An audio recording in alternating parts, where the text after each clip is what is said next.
अस्सलामुअलैकुम दोस्तों, कैसे हैं आप सब। एक बार फिर से इन्फो काशिफ यूट्यूब चैनल में खुश आमदीद। दोस्तों, आज हम आपको एक ऐसे मुल्क की सैर करवाने वाले हैं जो इस्लाम की तारीख और मुकद्दस मकामात से भरा हुआ है। आज हम आप लोगों को इस मुल्क से जुड़ी हुई ऐसी दिलचस्प हैरानकुन मालूमात फराहम करेंगे जो यकीनन आप लोगों के लिए बिल्कुल नई होगी।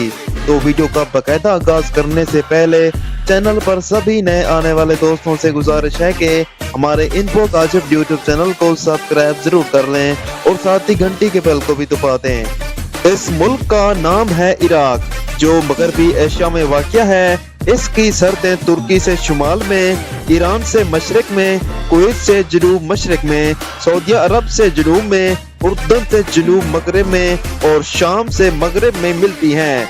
इराक का दारुल-हुकूमत बगदाद है, जो मुल्क का सबसे बड़ा शहर और सियासी, इक़्तिसादी और सकाफती मरकज है। इराक की तारीख बहुत कदीम है और यहाँ की तहजीबें दुनिया की सबसे कदीम तहजीबों में शुमार की जाती हैं। माज़ी की अजीम तहजीबें इराक में कदीम दौर में सुमेरी, अक्दी, बाबली और अशूरी तहजीबें आबाद थी। इस्लामी दौर इराक ने 7वीं सदी में इस्लाम को अपनाया, जब ये खिलाफत इस्लामिया का हिस्सा बना। बगदाद इराक का दारुल हुकूमत एक वक्त में मुसलमानों की अजीम इल्मी और सकाफती मरकज था। उस्मानी दौर 16वीं सदी में इराक सल्तनत उस्मानिया का हिस्सा बन गया। जदीद इराक 20वीं सदी के आगाज में इराक बरतानवी साम्राज्य के ज़ेर तसल्लुत रहा और 1932 में इसे आज़ादी हासिल हुई। बाद में 1968 में हिज़्ब बहस ने इक़्तिदार पर कब्जा किया और सद्दाम हुसैन 1979 में सदर बने। 2003 में अमेरिका की क़यादत में होने वाली जंग के बाद सद्दाम हुसैन को इक़्तिदार से हटा दिया गया और इराक में शदीद सियासी समाजी बहरान पैदा हुआ। इराक तेल के ज़खायर से मालामाल है, जो इससे आलमी मईशत में अहम किरदार अदा करने वाला मुल्क बनाता है। ताहम मुल्क ने सियासी अदम इस्तिकामात और मुसल्लह तनाज़ात का भी सामना किया है, खास तौर पर 2003 में अमरीकी हमले और सद्दाम हुसैन के निज़ाम के खात्मे के बाद। इराक की सरकारी ज़बान अरबी है और कुछ लोग कुर्दी ज़बान भी बोलते हैं, खास तौर पर कुर्दिस्तान इलाके में। अक्सरियती आबादी मुसलमान है, जो सुन्नी और शिया में तकसीम है, जबकि मसीही, साइबीन और यजीदी जैसे दीगर मजहबी अक़लीतें भी मौजूद हैं। इराक कई बैनुल अक़वामी तंजीमों का रुकन है, जिनमें अरब लीग, तंजीम तामन इस्लामी और अक़वाम मुत्तहिदा शामिल हैं। इराकी लोग अपने मेहमानों का बहुत एहतराम करते हैं। इराक में मेहमान नवाजी एक अहम सकाफती कदर है और जब भी किसी को किसी इराकी खानदान के घर मदऊ किया जाता है तो इन्हें बहुत इज्जत दी जाती है। रिवायात के मुताबिक इराकी मेज़बान अपने मेहमानों को बेहतरीन खाना और मशरूबात पेश करते हैं और इन्हें अपनी ज़िंदगी का हिस्सा समझते हैं। इराकी माशरात में मज़हब की अहमियत बहुत ज़्यादा है और बेशतर इराकी मुसलमान हैं। इराकियों में शिया और सुन्नी मुसलमानों की बड़ी तादाद मौजूद है, जो अपने मजहबी अकायद और रसूमात की पाबंदी करते हैं। इसके अलावा इराक में यजीदी, ईसाई और दीगर अक़लीती मज़हब के लोग भी रहते हैं, जो अपने मजहबी त्यौहार और रिवायात के मुताबिक जिंदगी गुजारते हैं। शिया मुसलमान खास तौर पर करबला की जंग और हजरत हुसैन की कुर्बानी को बड़ी अकीदत से याद करते हैं और हर साल मुहर्रम में इसकी याद में मुख्तलिफ तकरीबात और मजालस मुनक़द की जाती हैं। सुन्नी मुसलमान रमज़ान, ईद उल फितर और ईद उल अज़हा जैसे मजहबी त्यौहार बड़े जोश व खरोश से मनाते हैं। इराकी माशरे में खानदान का तस्वर बहुत मजबूत है। यहाँ पर खानदान के अफराद एक दूसरे के साथ जुड़े हुए होते हैं और एक दूसरे की हिमायत करते हैं। वालिदैन, बच्चे, दादा दादी, चचा चाची और दीगर रिश्तेदार आपस में करीब रहते हैं और मिलजुल कर जिंदगी गुजारते हैं। इराकी लोग अपने बुजुर्गों का बहुत एहतराम करते हैं और इनकी नसीहतों को अहमियत देते हैं। इराकी माशरे में तालीम की बड़ी अहमियत है और इराक के लोग तालीम को अपने मुस्तकबिल की तरक्की का जरिया समझते हैं। बगदाद में कदीम दौर में एक वक्त में दुनिया की सबसे बड़ी इल्मी मरकज था और यहाँ के लोगों को इल्म व अदब का बहुत शौक है। عراقی معاشرہ علمی طور پر بہت فعال ہے اور یہاں کے افراد عمومی طور پر ادب، سائنس اور فلسفہ میں دلچسپی رکھتے ہیں۔ عراقی لوگ عموماً جسمانی سرگرمیوں اور صحت کو اہمیت دیتے ہیں، حالانکہ ملک میں جنگ اور سیاسی عدم استحکام کی وجہ سے صحت کے شعبے کو بہت چیلنج کا سامنا رہا ہے۔ تاہم عراقی لوگ ورزش، کھانے کی صحت مند عادات اور قدرتی طریقوں کو اپنانے کی کوشش کرتے ہیں۔ عراقی کھانے اپنے ذائقے اور خوشبو کے لحاظ سے معروف ہیں۔ یہاں کے لوگ مختلف قسم کے روایتی کھانے پسند کرتے ہیں، جیسے کہ کباب، مسگوف، پلو، کبسا اور دولمہ۔ عراق میں کھانا ایک سماجی تقریب کے طور پر پیش کیا جاتا ہے اور خاندان کے افراد یا دوست ایک ساتھ بیٹھ کر کھانا کھاتے ہیں۔ عراق کے لوگوں کی داستانیں بہت قدیم اور مختلف ثقافتوں اور تہذیبوں سے متاثر ہیں۔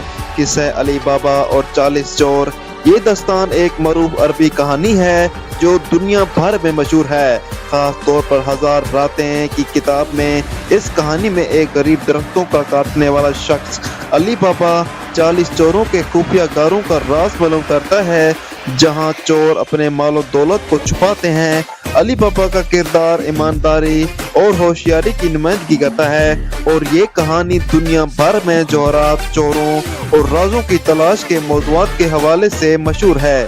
قصہ شیرین اور فرحاد، یہ ایرانی اور عراقی روایات کا ایک مشہور داستانی موضوع ہے جس میں شیرین اور فرحاد کی محبت کی کہانی بیان کی جاتی ہے۔ یہ کہانی ایک طویل جدوجہد اور قربانی کی داستان ہے جس میں فرحاد نے شیرین کے ساتھ شادی کرنے کے لیے سنگ تراشی کا ایک مشکل کام مکمل کیا۔ یہ کہانی محبت اور وفاداری کی علامت ہے۔ قصہ حسین اور کربلا، عراق کی تاریخ کی سب سے اہم اور اثر انگیز داستانوں میں سے ایک کربلا کی جنگ کی کہانی ہے۔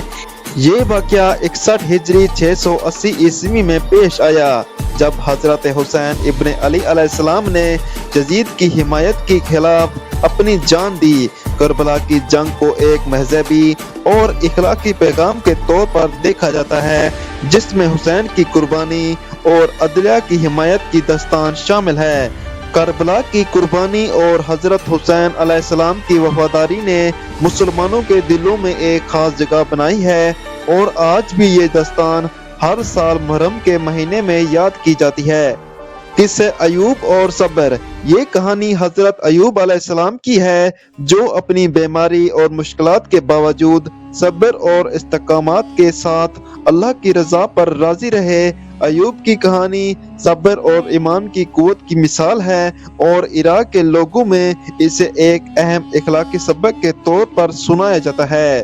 قصہ زینب کی بہادری، کربلا کی جنگ کے دوران حضرت زینب کی بہادری اور عزم کی داستان بھی بہت مشہور ہے۔ زینب نے اپنے بھائی حسین اور ان کے ساتھیوں کی شہادت کے بعد یزید کی دربار میں نہ صرف اپنی بے خوفی کا مظاہرہ کیا بلکہ ظلم کے خلاف آواز بلند کی، اور ان کی یہ داستان عراق میں ایک علامت ہے جو خواتین کی قوت اور بہادری کو ظاہر کرتی ہے۔ کردستان کا خود مختار علاقہ، عراق کے شمالی حصے میں کردستان کا خود مختار علاقہ واقع ہے جو اپنی الگ حکومت اور فوج رکھتا ہے۔ یہ علاقہ اپنی خوبصورت پہاڑی مناظر اور ثقافتی تنوع کے لیے مشہور ہے۔ عراق میں یونیسکو کے کئی عالمی ثقافتی ورثہ مقامات ہیں جن میں بابل کے آثار قدیمہ، اشور شہر اور سامرا کی مسجد شامل ہیں۔ عراق کی زمین بہت زرخیز ہے اور یہاں گندم، جو، کھجور اور دیگر فصلیں کثرت سے اگائی جاتی ہیں۔ عراق کھجور کی پیداوار میں دنیا کے سر فہرست ممالک میں سے ایک ہے۔ عراق کا ثقافتی ورثہ بہت وسیع ہے جس میں قدیم ادب، موسیقی، رقص اور فنون لطیفہ شامل ہیں۔ 13ویں صدی عراق کی تاریخ کا اہم اور خون ریز واقعہ تھا۔ منگولوں نے عراق پر حملے کی تاریخ 1258 میں ہلاکو خان کے زیر قیادت پیش آئی۔ ہلاکو خان چنگیز خان کے پوتے تھے اور اس نے منگول فوج کی قیادت کرتے ہوئے عراق کے اہم شہر بغداد پر حملہ کیا۔ بغداد اس وقت عباسی خلافت کا دارالحکومت تھا اور ایک اہم ثقافتی، علمی اور مذہبی مرکز تھا۔ حملے کا آغاز 1258 میں ہلاکو خان نے بغداد کی طرف مارچ کیا اور اس کے گرد محاصرہ کیا۔ मंगोलों ने बगदाद के एतराफ हिस्सा डाल लिया और 13 फरवरी 1258 को शहर पर हमला कर दिया। मंगोलों ने बगदाद की तारीखी और सकाफती इमारत को तबाह कर दिया। बगदाद की तबाही के साथ अब्बासी खिलाफत का खात्मा हो गया। इसके साथ ही बगदाद की 500 साल तारीख और खिलाफत का दौर मुकम्मल तौर पर खत्म हो गया। बगदाद का इल्मी मरकज और इसकी सकाफत का बड़ा हिस्सा तबाह हो गया। बेशुमार किताबें, कुतुब खानों और इल्मी ज़खायर जला दिए गए, जिसका असर इस्लामी दुनिया की इल्मी तरक्की पर पड़ा। दोस्तों, ये थी आज की वीडियो। अगर वीडियो अच्छी लगी तो वीडियो को लाइक करें और अपने दोस्तों के साथ शेयर जरूर करें। मजीद इसी तरह की वीडियोस देखने के लिए हमारे चैनल को सब्सक्राइब जरूर कर लें और साथ ही घंटी के बेल को भी दबा दें। दोस्तों, अगली वीडियो किस कंट्री की बनाएं, कमेंट बॉक्स में जरूर बताएं। अल्लाह हाफिज।